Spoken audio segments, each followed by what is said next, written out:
Bianca Belair a gagné le match Elimination Chamber, nom d'un chien. Tremblez, mes amis, touchez-vous le pouls pour vérifier que vous êtes bien vivant. Sautez de joie. La WWE a enfin arrêté de la garder dans la division par équipe et l'a renvoyée dans le main event picture, et oui, et combattra pour le titre à WrestleMania. Qu'est-ce que je me réjouis de voir ça. Quoique, attendez, ne nous emballons pas trop non plus. Est-ce que c'est vraiment une si bonne nouvelle? Comment je vois la route vers WrestleMania pour Bianca Belair et au-delà? Est-ce que cette décision de la faire combattre pour le titre est pertinente selon moi? Qu'est-ce que la WWE devrait faire d'elle? Sont-ils en train de gâcher un talent phénoménal? Regardons l'avenir de la princesse du ghetto, le tout avec un petit café tranquillou gilou pour en jacasser ensemble. Vous êtes bien sur Jody Catch, mon avis sur le match pour le titre féminin à WrestleMania 41, c'est parti. Tout est parti d'un constat, mes amis, et oui, j'ai constaté quelque chose en voyant la fin du match Elimination Chamber féminin, donc à Toronto 2025, un show très marquant par ailleurs pour 1000 raisons, j'ai envie de vous dire, mais en fait, j'étais assez étonné, figurez-vous, de voir Bianca Belair remporter le Chamber. Non seulement c'était pas la première fois qu'elle le gagnait déjà, c'est quand même à noter, et surtout, je me disais quand même, c'est fou. On est donc habitué à ce qu'elle soit dans la division par équipe, même si Jade Cargill était aux abonnés absentes, du moins jusqu'à cette Elimination Chamber, elle qui était donc sa partenaire en catch par équipe depuis des mois et des mois. Et je me dis, là, ça y est, donc Bianca Belair revient en force dans la division, j'ai envie de dire, en solo, et donc directement pour le titre féminin, et j'ai des choses à dire sur ça, figurez-vous. Donc déjà, rappelons un peu les faits, mes amis, hein. C'est important, on contextualise toujours sur Jody Catch, et ce que j'ai à dire donc au niveau du contexte, c'est bien sûr, on est dans l'opener d'Elimination Chamber, 1er mars 2025, pleine route vers WrestleMania 41, et là, donc Bianca, alors faut savoir que ça avait commencé vraiment pied au plancher ce match de Chamber avec Jade Cargill qui était revenu direct, qui avait attaqué Naomi, et qui était bien plus agressif que dans le passé. D'ailleurs, je m'en réjouis. Si, en fait, vous avez aussi envie de vous mater un documentaire sur Jade Cargill, il y en a un sur la chaîne, donc allez vous faire plaisir si vous voulez mieux la connaître. Très intéressante son histoire, mais bon, c'est pas la question. Là, enfin bref, en tout cas, une Jade Cargill qui pourrait d'ailleurs, un jour ou l'autre, feuder contre Bianca. Hein. Peut-être que là, Jade Cargill, elle a mené sa petite enquête et pense que Naomi est coupable, ou alors peut-être que c'est Liv Morgan, celle qui l'avait agressée sur le parking, ou alors le retournement de situation, ce serait que ce soit Bianca. Mais bon, en soi, premier point que j'ai à dire, justement, ça me fait ma transition idéale, donc Bianca qui a fini par gagner le Chamber, voilà, c'était sympa, il y avait de l'action, elles étaient bien, c'était un match agréable à regarder, et j'avais surtout assez de suspense, je me demandais qui allait donc gagner.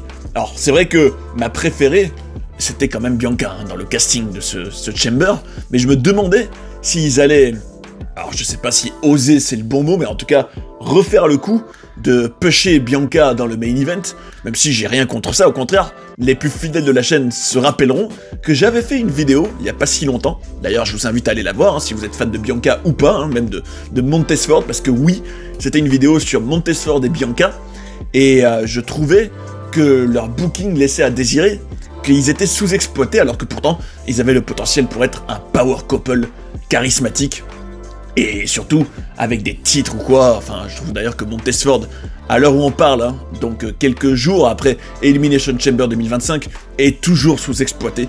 Je comprends pas comment Montez-Ford, tu peux rien faire de lui du tout d'intéressant. En tout cas, le rester comme ça avec lui dans la division par équipe alors qu'il mérite bien mieux, ça reste un mystère. Mais bon. D'ailleurs, ça doit préoccuper Bianca, hein, d'une certaine manière, c'est quand même son mari. Hein. Bref, en tout cas, j'étais donc agréablement surpris de voir que la WWE a compris, oui, ils ont compris, que Bianca, c'est une star, c'est une des catcheuses actuelles qui, quand tu la regardes, tu dis, ouais, elle est spéciale. Elle est spéciale dans quel sens? Elle est capable de prouesse physique, elle a du charisme, elle peut être aussi bien, je pense qu'elle a aussi bien ce côté peut-être un peu pétillant d'une babyface que tu as envie d'aimer, ou d'encourager, mais elle peut aussi être une une catin de la street un peu. Je pense qu'elle peut très bien être, de toute façon elle l'a prouvé à NXT, hein. Elle était heel à l'époque, elle était très bien dans ce rôle aussi. Et je me dis, est-ce que cette feud pour WrestleMania, c'est pas l'occasion idéale pour elle déjà de revenir à un personnage de heel? Parce que, en fait, bon, qu'est-ce qui s'est passé surtout? L'information majeure, hein, c'est surtout ce qui s'est passé après le match, quand Bianca Belair a été confronté par Rhea Ripley, mais aussi, tenez-vous bien, par Io Sky. Et en fait, c'est pas anodin, hein, c'est tout simplement parce que quelques jours après Chamber, un match était prévu. À l'instant T où j'enregistre cette vidéo, on ne sait pas encore qui le gagne, mais en tout cas, un match entre qui et qui, donc entre Rhea Ripley et Io Sky pour le titre féminin. Et je me demande du coup, là il y a plusieurs possibilités, soit, évidemment, je dirais la piste la plus probable, c'est que Bianca affronte Rhea Ripley pour le titre à WrestleMania 41. Ce qui est un peu un dream match de la division féminine, hein. Un match, donc un WrestleMania en plus entre les deux, qui se sont jamais affrontés, en tout cas dans un événement aussi important. Et je me dis ça pour le coup, je vote pour ça moi personnellement. Dites-moi vous si ça vous ferait plaisir de voir ce match, mais je trouve que c'est une affiche. C'est clairement peut-être les deux. D'ailleurs ouais, est-ce que c'est les deux plus gros noms de la division féminine depuis quelques années? Bah franchement je dirais que oui, hein, parce que je me rappelle du Royal Rumble 2021, hein, rappelez-vous, c'était celui que Bianca Belair avait gagné et qui avait fait d'elle tout de suite une star, hein. C'était en gros non pas la consécration, ça arrivera à WrestleMania 37, mais ce Rumble-là, c'était Bianca qui triomphait, moment émouvant, alors dommage, c'était sans public, mais bon, c'était quand même marquant. Une Bianca, donc, qui avait eu notamment comme rival majeur ce jour-là pour gagner le Rumble, Rhea Ripley, et depuis ce jour-là, j'ai l'impression que, tôt ou tard, c'est inévitable, ce match finira par arriver hein, entre les deux. Et c'est vrai qu'elles sont devenues, ouais, est-ce que c'est les deux plus grandes stars? En tout cas de leur génération, oui. Parce que non, tu peux aussi quand même rajouter Charlotte Flair ou Becky Lynch, mais elle, c'est un peu la génération précédente. C'est un peu la vague précédente. Et la nouvelle vague, en tout cas, purement en termes de chronologie, c'est plus Rhea et Bianca. Donc je me dis, oui, c'est un peu... Alors est-ce que c'est un clash des titans? Un clash des titanes plutôt? Oui, franchement, je trouve que oui. Et ça, en soi, j'ai envie de le voir. Sauf que il y a aussi deux autres possibilités, en fait. Tu te dis, est-ce que va y avoir plutôt un triple threat? Est-ce que Io Sky est venu confronter, étant donné qu'elle allait affronter Rhea, dans l'idée que, peut-être que, par un retournement de situation, je sais pas quelle pirouette scénaristique, on se retrouverait dans un triple threat? Pourquoi pas, hein? Après, je dis attention sur la carte à pas faire trop de triple threat. C'est vrai, parce qu'en principe, on semble se diriger vers un Roman Reigns, CM Punk, Seth Rollins. Ça ferait déjà un triple threat, et s'il y en a pas d'autres, hein, s'il y en a pas d'autres, c'est pas impossible. Et je me dis, attention à non plus pas faire trop de triple threat. Ou alors, ça, mais bon, ça je vote totalement contre, Io Sky pourrait prendre le titre à Rhea Ripley, et ce serait Io Sky contre Bianca. Et ça, franchement, j'ai l'impression d'avoir vu ce match déjà 10 000 fois. En fait, Bianca, c'est ça aussi le problème de son booking, c'est que j'ai l'impression, dites-moi si pour vous c'est pareil, j'ai l'impression que ça fait mais 10 ans, bon j'exagère, hein, mais ça fait, ouais j'ai l'impression en tout cas très longtemps, qu'est feud contre Damage Control. Vous savez, Damage Control, bon, c'est vrai que la composition de cette faction a aussi évolué un peu avec le temps, hein. Il y a eu déjà des histoires avec Bayley, tout ça, bon, moi ça m'a jamais vraiment captivé, mais c'est sûr que c'était quand même une place importante dans la division féminine que cette faction occupait. Et j'ai l'impression que d'une manière ou d'une autre, hein, quelle qu'en soit la composition, que Bianca, depuis 2022, hein, donc depuis quasiment 3 ans, est feud contre Damage Control sans arrêt, sans arrêt. Et je me dis, donc là, encore avoir, en plus c'est déjà arrivé, hein, un Bianca Belair, Io Sky, je me dis non merci, non, surtout pas. Et puis surtout, ça ne vaut pas du tout, pour moi, un Rhea Ripley contre Bianca Belair. C'est pour ça que je vous dis, moi déjà, je vais être très clair là-dessus, je vote pour un Bianca contre Rhea, qui est, oui, c'est vrai, une affiche intéressante, hein, tu te demandes surtout à qui la WWE pourrait donner la victoire, vu leur importance dans la compagnie, hein. Rhea Ripley, elle est carrément bookée comme une catcheuse invincible, ou alors hyper protégée depuis un beau moment maintenant. On se rappelle ne serait-ce que WrestleMania 39, hein, à Hollywood, elle a quand même donc battu Charlotte Flair dans un match majeur de WrestleMania, et donc elle avait récupéré le titre pour le premier Raw sur Netflix, et clairement au centre, hein, au centre entre les histoires avec Dominic Mysterio, puis en gros elle contre Liv Morgan et Dominic Mysterio, j'ai l'impression, surtout sous Triple H, que Rhea Ripley est très importante.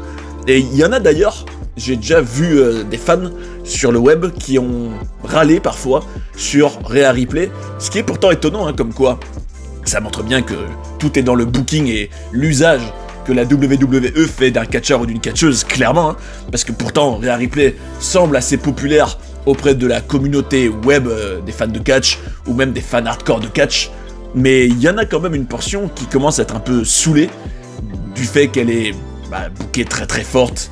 Et oui, c'est vrai que ça saoule au bout d'un moment. Mais bon, d'un autre côté, j'ai envie de vous dire, forcément, quand il y a un gros nom et qu'on veut qu'il reste important et au premier plan et avec une crédibilité maximale, le gros nom va être surprotégé. Hein. Citez-moi, franchement, prenez n'importe quel grand nom, mais très grand nom, du business. Et je vous défie de me trouver... En tout cas, non, tu trouveras peut-être un match de temps en temps où justement il y a eu un grand moment où le très gros nom a mis over ou a fait mousser un adversaire. Mais la plupart du temps, c'était ça. Hein. Enfin, en gros, c'est gagner, gagner, gagner. Si tu perds, méga protégé, pour en gros que la star ultime, enfin la grande star, reste au top tout le temps. Hein. L'Undertaker, ça a été ça pendant des années aussi. C'est vrai. Avec par-ci, par-là, mettre en avant quelqu'un pour faire de lui une star aussi. Mais, je veux dire, les gros noms sont voués à ça. Après, est-ce que c'est peut-être des réticences sur son personnage aussi? C'est vrai que, je trouve... Alors pour autant... D'ailleurs, Rhea Ripley, pour moi, je la surnomme toujours la gothique. Je trouve que ça lui va comme un gant. Elle devrait s'appeler ouvertement comme ça, d'ailleurs, à la WWE, dire la gothique Rhea Ripley. C'est vrai, parce que c'est ce qu'elle est, hein. Enfin, en tout cas, de mon goût. Bref. Ce que je voulais dire, c'est que c'est peut-être en gros la personnalité ou le personnage qui met un peu à bout chez Rhea Ripley. C'est vrai qu'il n'est pas très profond. C'est vrai que je me suis souvent dit, en voyant Rhea Ripley dans des promos, alors autant, comme tous les performeurs d'ailleurs, je respecte ses efforts, ses sacrifices, comme tous. Hein. Tout ça n'est jamais du jugement sur l'être humain, mais que du respect pour ça, toujours. C'est que du booking et que du kayfabe. Hein. Mais le personnage de Rhea Ripley, je trouve que c'est souvent assez générique. En tout cas, depuis un beau moment, assez prévisible, assez banal.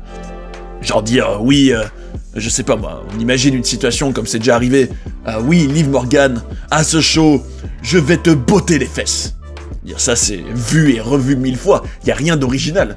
En gros, oui, je vais gagner et je vais te battre, et machin, et viens là, tu veux te battre, viens là. Je veux dire, c'est d'une pauvreté affligeante, hein, en général. Donc, c'est vrai que je peux comprendre que certains en aient peut-être un peu marre de Rhea Ripley. Mais je me dis, Rhea Ripley, on est d'accord que c'est quand même une babyface. Actuellement, en tout cas, donc au moment d'Elimination Chamber. Même si elle n'a pas toujours été, mais de manière organique, elle a en gros fait une bascule vers le babyface. Hein, avec notamment la storyline avec Dominic Mysterio, tout ça. Donc, je me dis, là, on se retrouve forcément avec une des deux qui devrait faire un heel turn, et ça me fait très plaisir, parce que je me dis, bon, ce serait quand même, quoique non, ce serait possible que Rhea Ripley redevienne heel à l'occasion de cette feud, en faisant par exemple un coup bas à Bianca Belair à un moment, on imagine peut-être une signature de contrat, où elle ferait, je sais pas, un petit coup de... un petit coup de catin, pour rester correct, vous l'avez compris, et qu'elle devienne heel à ce moment-là, mais bon, moi ce que j'aimerais vraiment beaucoup, c'est que au contraire, ce soit l'occasion parfaite pour Bianca Belair de faire un heel turn et de revenir à un personnage qu'elle a plus eu depuis des années, mes amis. Et ça me plaît pas. Je trouve que Bianca Belair, on commence déjà à tourner en rond, parce que regardez, la babyface qui va challenger pour le titre féminin, elle l'a déjà fait en 2021 avec Sasha Banks, ce qui était la première fois et la plus émouvante. Elle l'a aussi fait en 2022 contre Becky Lynch. Ça fait déjà 2 fois, hein. Alors, on dit jamais 203, certes, mais pour moi, c'est l'occasion maintenant, ça y est, on a déjà vu Bianca en babyface conquérante qui doit aller, on va dire, relever le défi ultime et surmonter l'obstacle. On l'a déjà vu, ça suffit. Et je me dis, non, Bianca Belair, maintenant, tu dois être heel. Et surtout, avec Jade Cargill, je me dis que tôt ou tard, ça pourrait être très intéressant d'avoir peut-être une Jade en babyface agressive et une Bianca en heel. Donc, pour répondre à mes questions de base, alors, comment je vois cette route vers WrestleMania? Je me dis, je la vois comme une route où Bianca fait évoluer son personnage et redevient une princesse du ghetto. Dans ce rôle d'ailleurs, je la trouvais excellente à NXT, je me rappelle. Hein. C'est comme ça que je suis devenu fan d'elle à l'époque. Je me rappelle que début 2020, je regardais NXT. D'ailleurs, c'était vraiment bien à l'époque. Hein. NXT, t'avais... Enfin, je dis pas que c'est devenu moins bien, c'est juste que le casting était très bon. Déjà, en 2 grosses stars du show, et ça paraît bien loin aujourd'hui, t'avais Bianca Belair. Enfin, même sinon, t'avais d'autres stars. Hein. T'avais Shayna Baszler, début 2020, qui était très importante. Ça, d'ailleurs, ça paraît bien loin.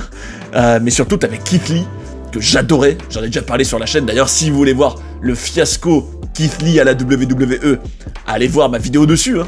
J'avais mis toute ma passion et ma déception par rapport à Keith Lee à la WWE dedans, et bref, tout ça pour vous dire qu'à une époque, donc, elle était au premier plan à NXT, et d'ailleurs, elle avait une rivalité à ce moment-là de premier plan, enfin, en tout cas, elle avait été par moments impliquée dans la rivalité qu'il y avait eu à cette époque en 2020, entre Rhea Ripley déjà et Charlotte Flair. Et oui, il y avait déjà eu à l'époque, mais c'était pour le titre NXT. Et je me rappelle que Bianca avait déjà eu des interactions dans tout ça. Donc c'est là que tu te dis que l'histoire entre Rhea Ripley et Bianca, elle remonte à il y a longtemps. Bref, donc comment je vois la route comme l'occasion d'évoluer? Est-ce que cette décision, elle est pertinente? Bah je me dis, si c'était pas Bianca, qui d'autre? Liv Morgan?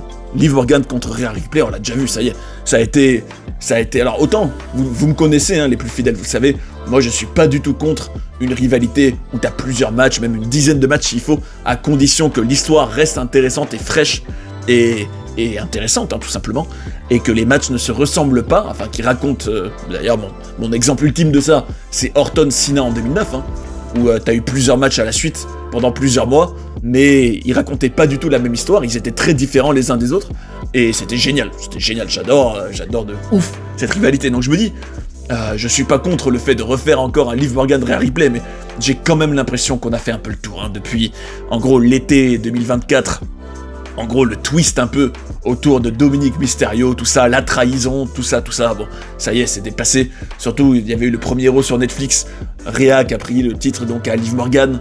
Ça y est, c'est bon.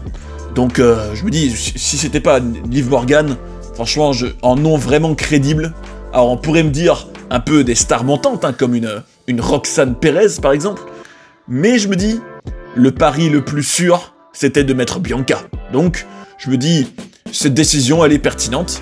Et puis surtout, il y en aura peut-être pas beaucoup d'autres, hein, parce que Bianca, bah, n'oublions pas que un catcheur et une catcheuse, ça a une date d'expiration. Hein. Le prime dure pas éternellement.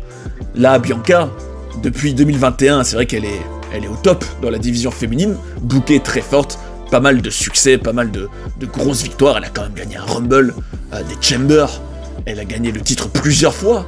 C'est quand même beaucoup, hein, on lui a beaucoup donné. Je me dis, qu'est-ce qu'elle pourrait avoir vraiment d'autre et de nouveau pour elle?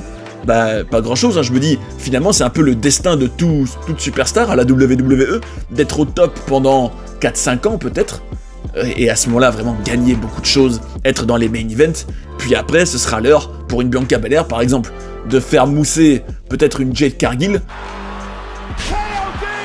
pour que ce soit après l'ère de Jade Cargill, en tout cas, que ce soit elle qui soit au top pendant 4-5 ans, et ainsi de suite. C'est le cycle du catch, hein. Donc je me dis, c'est pertinent, tant qu'il y a l'occasion de le faire, qu'elle est encore à son prime, faut le faire, je pense. Alors qu'est-ce que la WWE devrait faire d'elle? Bah, la faire tourner heel. Et alors la question c'est, est-ce qu'il n'y a pas une histoire à raconter avec Rhea, où d'abord une des deux qui devient heel, puis, enfin on joue un peu sur ça, puis une des deux qui devient heel aussi. En gros un double face, double heel turn, en gros un truc à faire comme ça pour raconter une rivalité peut-être jusqu'à SummerSlam entre les deux, il y a moyen. Donc, ma question ultime, est-ce que je pense qu'ils sont en train de la gâcher? Bah, j'aurais dit que, en restant dans la division féminine encore longtemps, oui.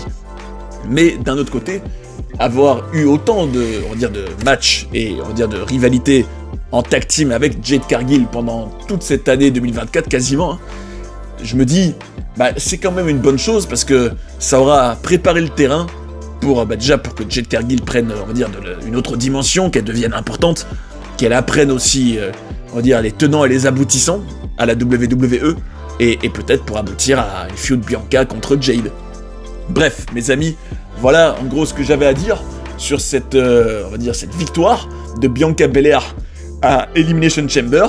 On va voir ce que ça donne. En tout cas, dites-moi dans les commentaires si vous êtes plutôt enthousiaste, hein, pour un Rhea Ripley contre Bianca Belair. Ce que vous en pensez, je suis curieux. Et n'hésitez pas évidemment à vous exprimer, à commenter, à liker. N'hésitez pas, ça m'aide bien sûr. Et puis ça fait toujours plaisir, hein, de voir vos avis.